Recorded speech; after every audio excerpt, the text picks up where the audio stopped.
The pristine halls of Sunrise Valley Hospital buzzed with activity on a bright Tuesday morning as Isabella Rodriguez waddled through the sliding glass doors, one hand supporting her very pregnant belly and the other clutching her designer hospital bag.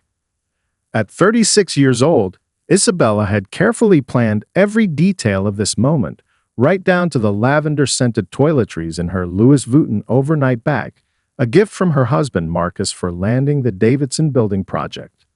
Between controlled breaths, Isabella couldn't help but smile at the thought of Marcus's morning panic when her water broke during breakfast. He had been preparing for a crucial meeting about his latest business acquisition, and now he was torn between his expanding business empire and the imminent arrival of their first child. "Go," she had insisted, knowing this meeting could change their lives. "I'll get myself checked in, and you'll be here before the real action starts." The admission desk staff efficiently processed her paperwork, but everything shifted when nurse Rebecca Mills took over. The nurse's demeanor changed subtly as she reviewed Isabella's file, her eyes lingering too long on certain details while barely glancing at Isabella's carefully prepared birth plan. "Mrs. Rodriguez?" Nurse Mills questioned, emphasizing the surname with an odd inflection. "And you said your husband will be joining us later." Her pen tapped rhythmically against the clipboard as she waited for confirmation. Isabella adjusted her position in the wheelchair, fighting another contraction while maintaining her professional composure, the same one she used during architectural presentations to difficult clients. "Yes, Marcus is finishing an important meeting. They'll be here soon." She pulled out her phone, showing the nurse her lock-screen photo of herself and Marcus at last month's hospital charity gala, though she immediately felt frustrated at feeling the need to prove anything. "I see," Nurse Mills replied, her expression unreadable. "Well, we'll need to verify some additional information.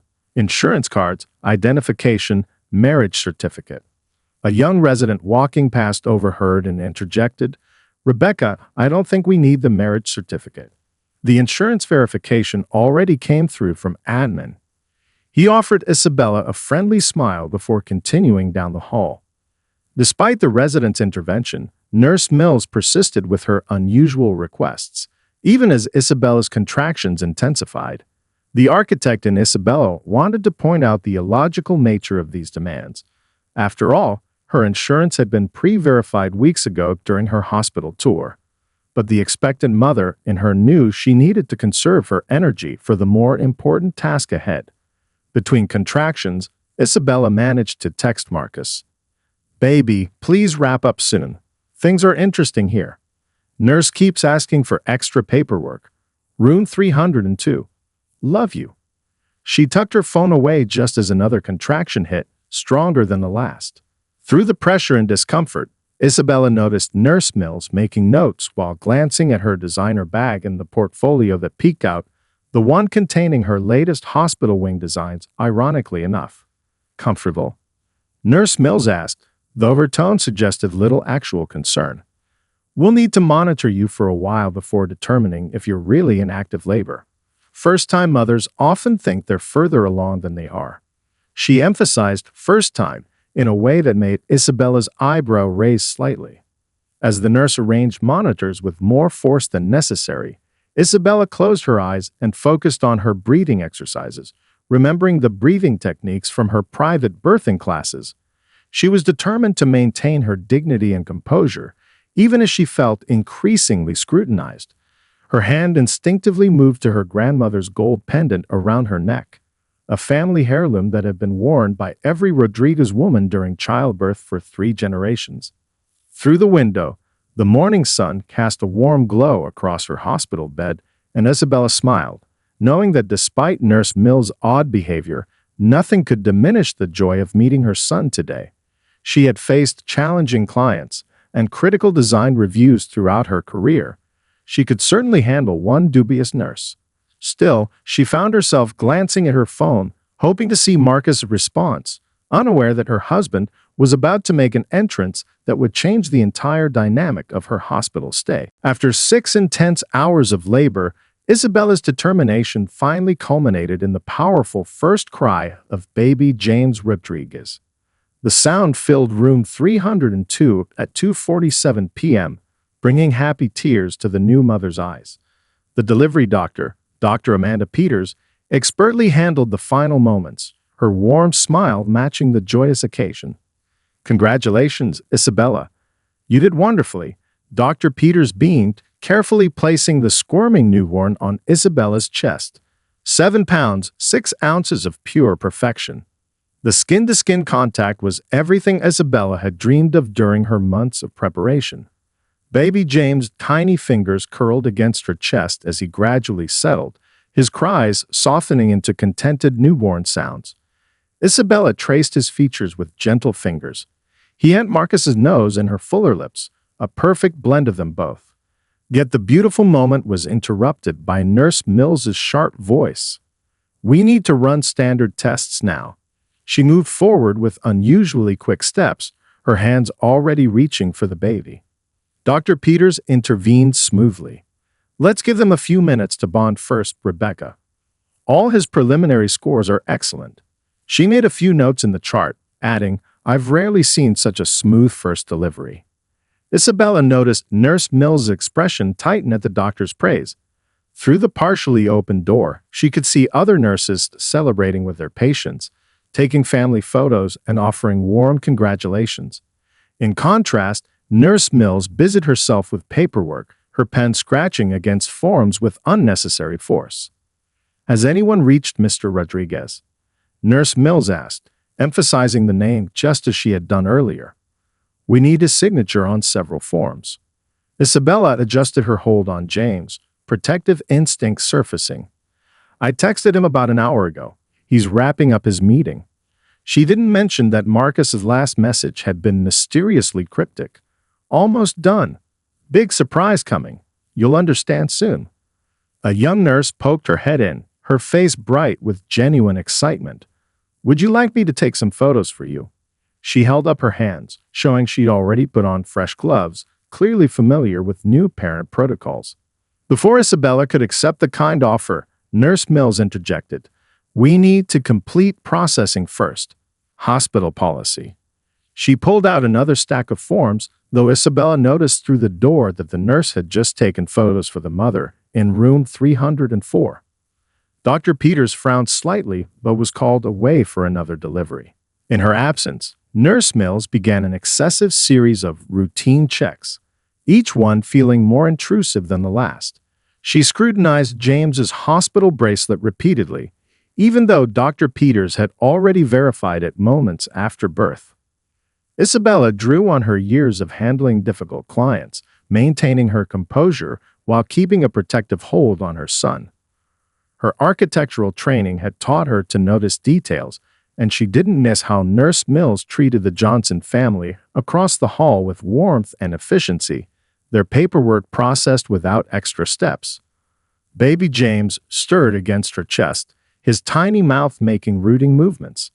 Isabella adjusted her hospital gown, ready for their first feeding.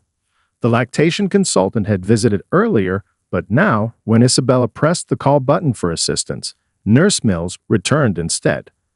"We should take him to the nursery first," she insisted. "Complete the full evaluation battery." "I'd prefer to try feeding him first," Isabella responded firmly, remembering her birth plan's emphasis on immediate bonding and breastfeeding. The nurse's lips pressed into a thin line.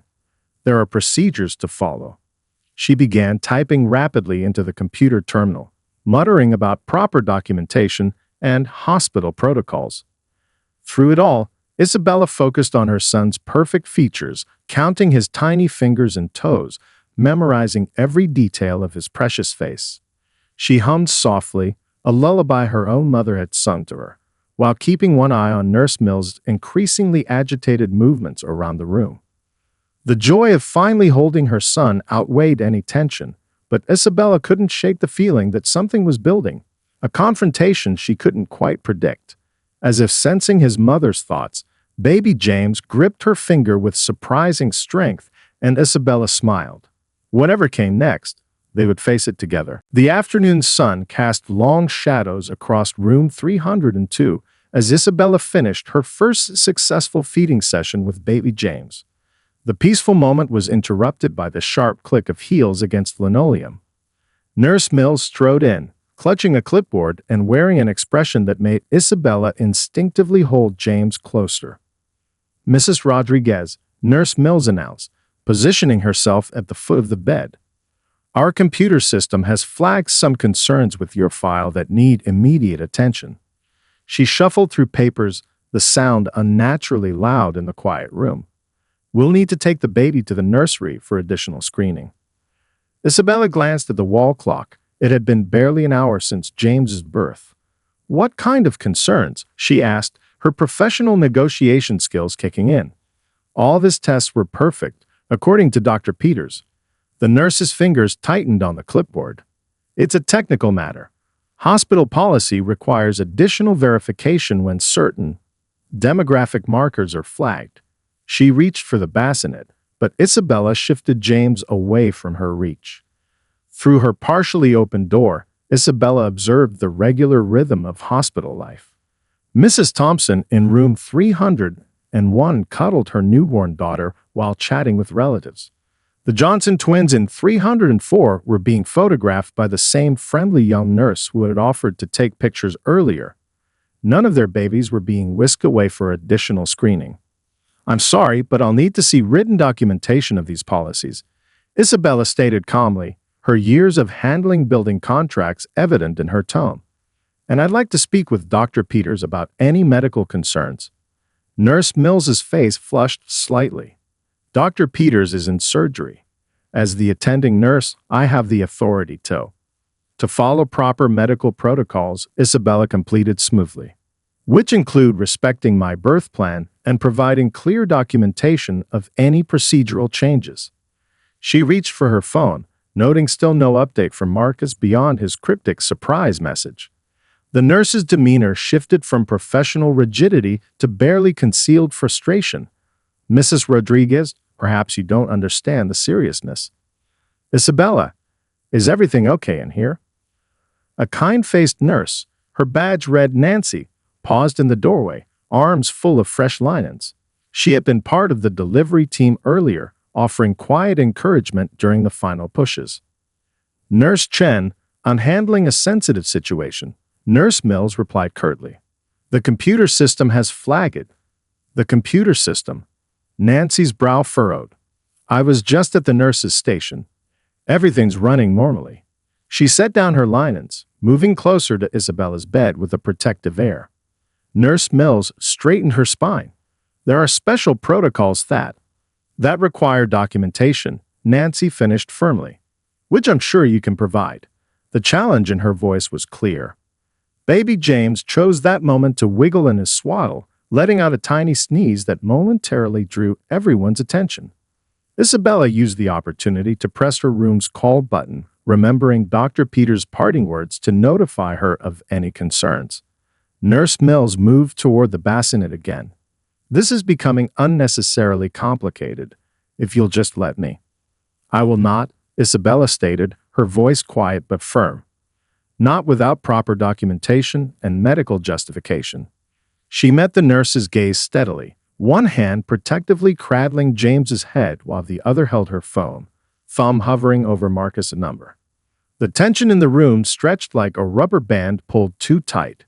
Through the window, Isabella could see the hospital's east wing, ironically, the very building she helped redesign last year, though Nurse Mills clearly hadn't made the connection despite the portfolio still visible in Isabella's bag.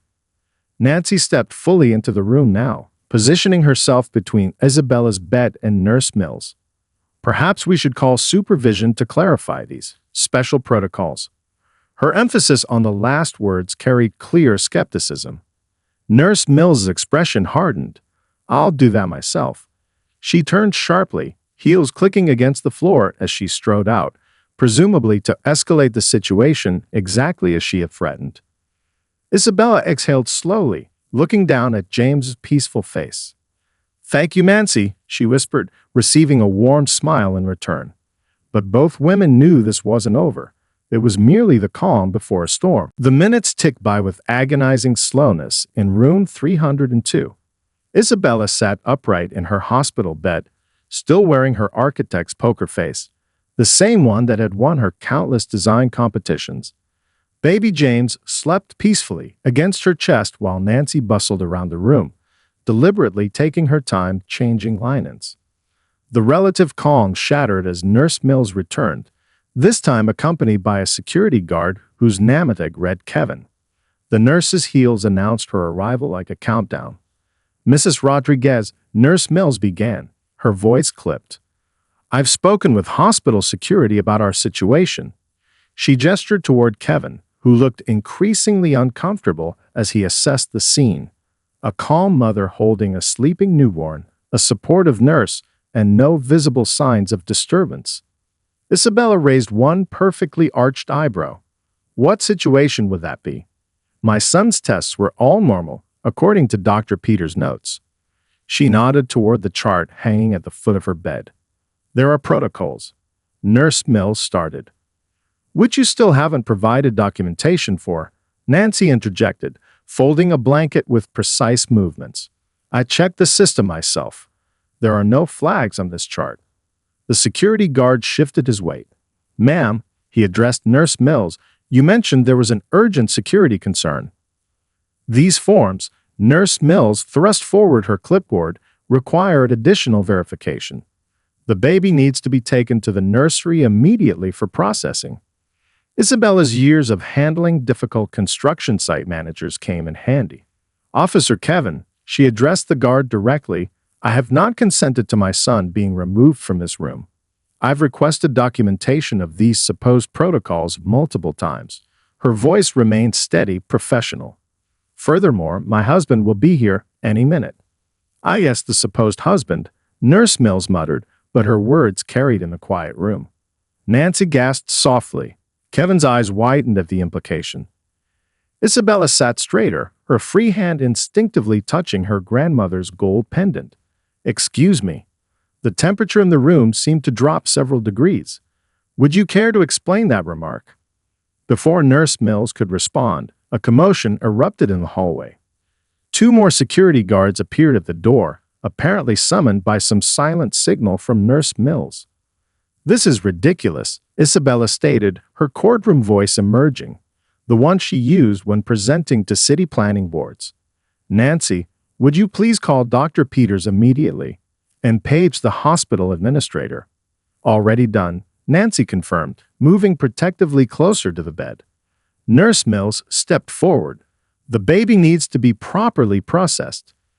He's been properly processed, Isabella interrupted, her patience finally wearing thin. He has his identification bands, his initial screenings were perfect, and Dr. Peters herself oversaw everything. She reached for her phone. Shall we call the local news? I'm sure they'd be interested in hearing about these special protocols that only seem to apply to certain patients. The security guards exchanged uncomfortable glances. Kevin cleared his throat. Nurse Mills, perhaps we should wait for administration to. I am following hospital procedures. Nurse Mills's voice rose sharply, startling baby James awake. His small whimper seemed to echo in the tense room. Isabella soothed her son with practiced ease, even as she maintained unwavering eye contact with the nurse. No, you're not, and we both know why. The standoff stretched for several heartbeats. Through the window, Isabella could see the sun setting behind the city skyline, painting the hospital room in shades of gold and shadow. She thought of Marcus, of his mysterious meeting, of his cryptic text about a surprise. She needed him here, now, but she wouldn't let her uncertainty show. Just then, the elevator chime echoed down the hallway, followed by the sound of hurried footsteps. Nurse Mills turned toward the door, clipboard raised like a shield, ready to justify her actions to whoever was approaching. She had no idea that her entire world was about to shift on its axis. The footsteps growing louder in the hallway carried purpose and authority. Marcus Rodriguez appeared in the doorway of room 302, his tall frame filling the space with commanding presence. His tailored Italian suit and confident bearing immediately drew every eye in the room. Behind him, nearly jogging to keep up, came the hospital administrator, Mr. William Parker, and the chief of nursing, Dr. Linda Matthews. Isabella, sweetheart. Marcus moved swiftly to his wife's side, kissing her forehead before gazing down at their son. And there's my boy. His smile could have lit up the entire hospital wing. Mr. Rodriguez, sir, Mr. Parker stepped forward, slightly out of breath. I assure you, if we had known. Known what? Isabella looked between her husband and the administrator, pieces starting to click into place. Marcus, what's going on? Nurse Mills stood frozen, her clipboard hanging limply at her side as she watched the hospital's top administrators fawn over the man she'd been doubting the existence of for the past several hours.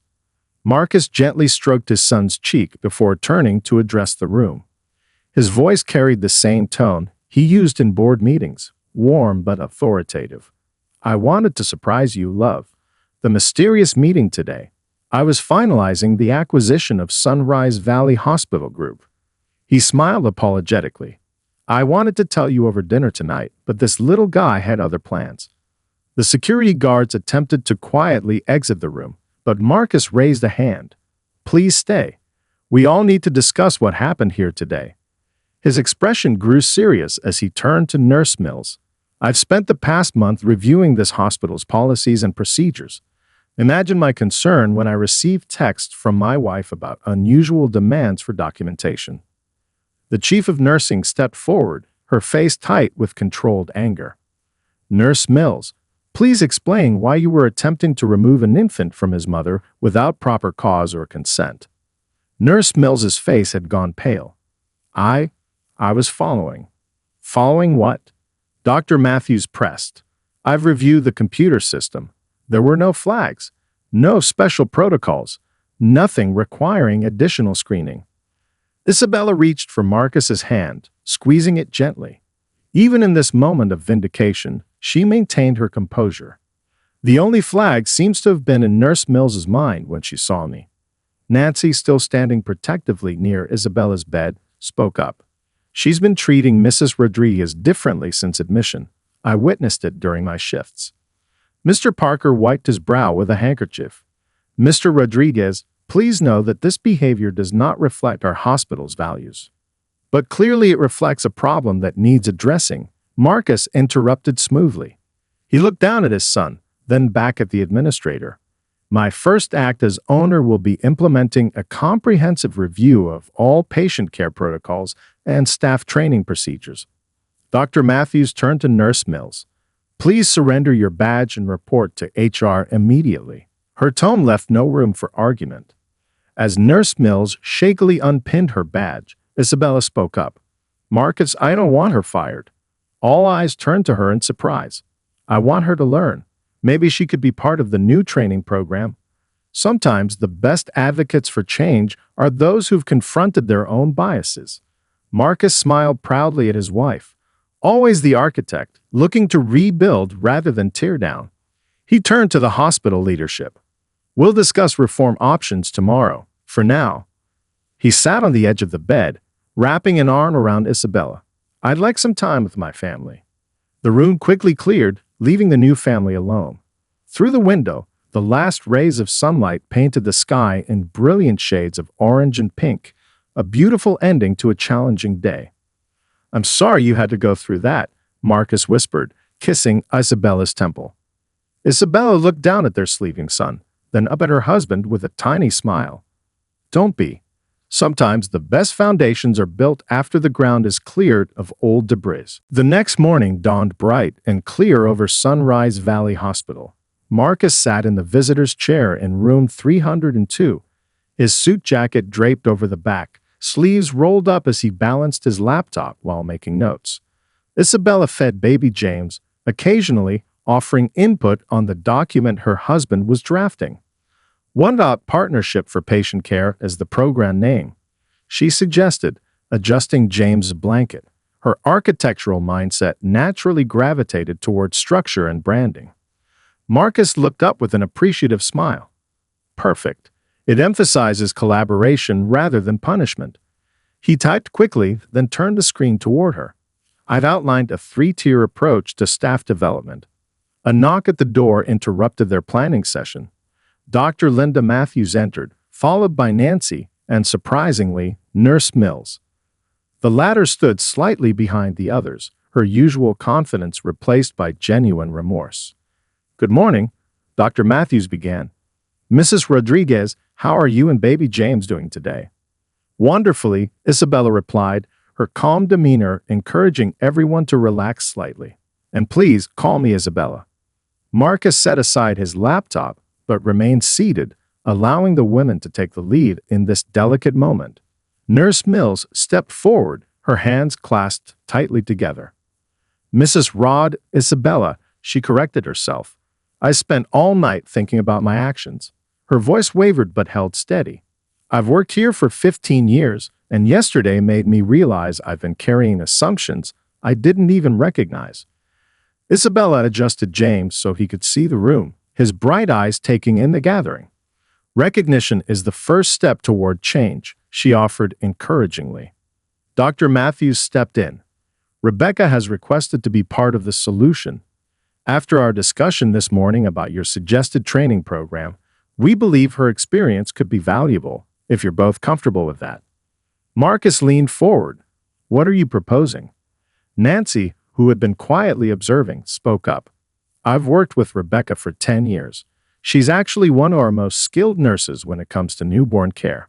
Perhaps," she glanced at Nurse Mills, "she could help develop the training protocols from both perspectives." Isabella and Marcus exchanged looks, years of partnership allowing for silent communication. Marcus nodded, letting his wife take the lead. "I think," Isabella began, her professional tone warming, "that would be an excellent use of experience. Sometimes the best teachers are those who've learned the hardest lessons." Nurse Mill's eyes filled with tears. "I don't deserve this chance." "Everyone deserves the opportunity to grow," Isabella responded, remembering her own early career struggles. "Besides, James here is going to need excellent care during his checkups." She smiled down at her son, who chose that moment to make a tiny cooing sound. Marcus pulled out his notebook.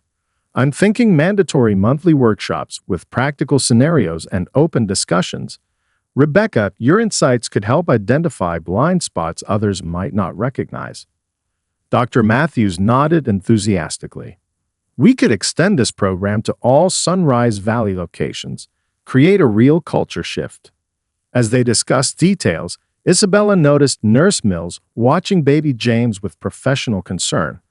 "Would you like to check his temperature?" she offered. "He feels a bit warm to me." The nurse looked startled, then grateful. She moved forward with practiced efficiency, her medical training taking over. "His color is perfect, but let me get a reading to be sure." Her hands were gentle and sure as she cared for the infant. Looking around the room, her husband planning positive changes, medical staff engaged in improvement, and even Nurse Mills finding redemption through service, Isabella felt a deep satisfaction. This room, which yesterday had been filled with tension, was now becoming a birthplace for something beyond just her son, a new approach to patient care that would impact countless families.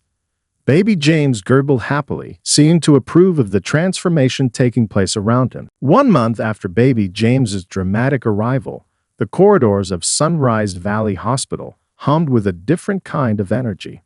Isabella pushed her son's stroller through the maternity ward, nodding at familiar faces as she made her way to the newly established Partnership for Patient Care Training Center. The former storage space had been transformed into a warm, welcoming environment, one of her first projects as a consulting architect for the hospital. "Isabella," Nancy called out, hurrying to catch up. "You're just in time. Rebecca's about to start her first training session." The nurse peered into the stroller, making faces at James. "And look who's getting bigger every day." Inside the training room, Nurse Mills stood at the front, her usual crisp uniform complemented by a new badge that read Patient Care Coordinator. The audience included both veteran staff and new hires, all required to attend under Marcus' reformed hospital policies. "Welcome everyone," Rebecca began, her voice carrying a humility that hadn't existed before.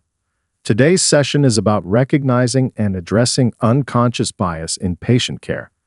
I'm not speaking as an expert, but as someone who learned these lessons the hard way." Isabella settled into a seat at the back, watching as Rebecca shared her story, their story. The nurse spoke about assumptions made, opportunities for kindness missed, and the profound impact of confronting one's own prejudices. She didn't shy away from her mistakes, but instead used them as powerful teaching moments. During the break, Dr. Peters stopped by to check on James. "Your little man has become quite the catalyst for change," she remarked. "We've had 3 other hospitals in the network request our training program materials." Isabella smiled, remembering how Marcus had surprised her just yesterday with news that their story had caught the attention of the American Hospital Association. "Change happens one moment at a time," she replied, adjusting James' tiny bow tie, a gift from the labor and delivery staff. The afternoon session featured role-playing scenarios, with Rebecca guiding discussions about patient interactions. Isabella noticed how the nurse's expertise in newborn care shone through, now unburdened by previous biases. When a young resident asked about handling difficult situations, Rebecca's answer revealed her transformation. "Listen to your patients," she advised. "Really listen. Their stories matter more than any assumptions we bring into the room." After the session, Isabella caught Rebecca studying the architectural plans posted on the wall, designs for the hospital's new family welcome center. "What do you think?" she asked, moving to stand beside her former adversary. Rebecca turned, emotion evident in her eyes. "It's beautiful. The circular design, the natural light. It feels like a place where everyone belongs." "That's exactly the point," Isabella agreed. She glanced at her watch. "Marcus should be finishing his board meeting soon. Would you like to join us for coffee? We're reviewing applications for the Patient Advocacy Committee." The invitation highlighted how far they'd come from that tense day in room 302. Rebecca's response was interrupted by a commotion in the hallway. Happy sounds of celebration. A nurse rushed in, beaming. "The Johnson twins just got their 1-month clearance," she announced. Their mom asked specifically for Rebecca to do their final checkup. Isabella watched as Rebecca's face lit up with professional pride and genuine joy. This was why they had chosen education over punishment. Moments like these, where healing happened on multiple levels.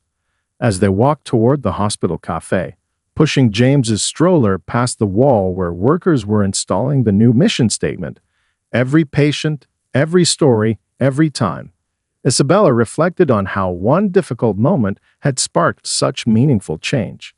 "Oh," Rebecca paused, reaching into her pocket. "Before I forget, the committee wanted your input on the new patient welcome packages." She pulled out a draft brochure, its cover featuring diverse families sharing moments of joy. The sight made Isabella smile. Sometimes the best designs weren't buildings at all, but the bridges built between people. The autumn sun streamed through the floor-to-ceiling windows of Sunrise Valley Hospital's new family welcome center, casting a warm glow over the gathering crowd. 6 months had passed since baby James's dramatic arrival, and the hospital was celebrating the grand opening of its redesigned maternity wing, a project that had become Isabella's passion. "Ready for your speech?"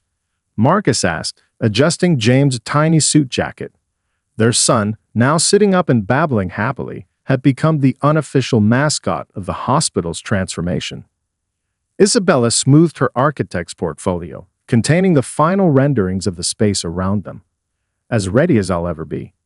She smiled at the sight of familiar faces filling the rows of seats, hospital staff, former patients, and even journalists from several healthcare publications.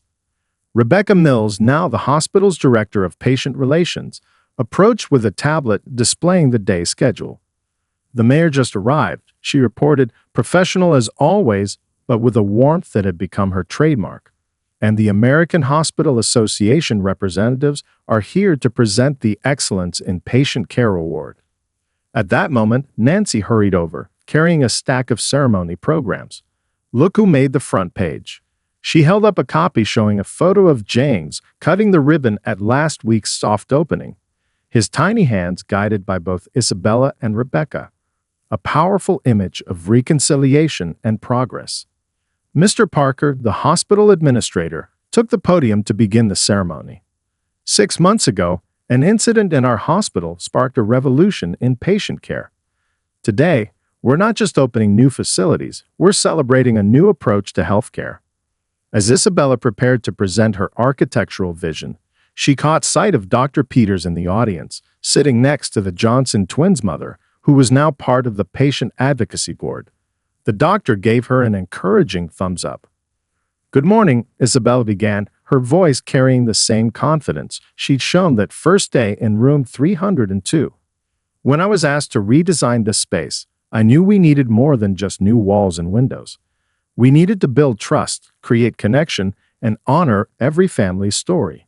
She clicked through her presentation, showing how each element had been carefully chosen. The circular nurses' station that eliminated hierarchical barriers, the private rooms designed to keep families together, the heritage wall displaying photos and stories from the community, including a particular image of a certain baby boy wearing his grandmother's gold pendant. But the real architecture of change, Isabella continued, was built by the people in this room. She gestured to Rebecca, who stood straighter with pride, by those who have the courage to learn from mistakes. She smiled at Nancy, by those who stood up for what was right. Her eyes met Marcus's, and by those who saw an opportunity to transform a moment of tension into lasting positive change. James chose that moment to let out a happy squeal, drawing chuckles from the audience. Marcus lifted him up, and Isabella watched her son reach out to high-five Rebecca, a weekly ritual that never failed to make her heart swell. As she concluded her speech, Isabella revealed the final surprise. "Today, we're not just opening a new wing. We're launching the James Rodriguez Fellowship for Healthcare Equity, a program that will train medical professionals in patient-centered care and cultural understanding." The applause was interrupted by a commotion at the back of the room. A woman in active labor had arrived at the hospital. Without missing a beat, Rebecca and Nancy sprang into action, demonstrating the new intake procedures they'd helped develop. Isabella watched with pride as every staff member moved with purpose and compassion, the new protocols working seamlessly. "That's what I call perfect timing," Marcus whispered, bringing James over to join her at the podium. Coming full circle, Isabella took her son in her arms, remembering that tense day 6 months ago. The hospital around them had changed, but more importantly, so had the hearts within it. As she watched the staff efficiently care for the new arrival, she knew that every patient who came through these doors would find not just medical care, but understanding, respect, and belonging. James patted the podium with his tiny hands, as if adding his own seal of approval to the legacy he'd unknowingly helped create.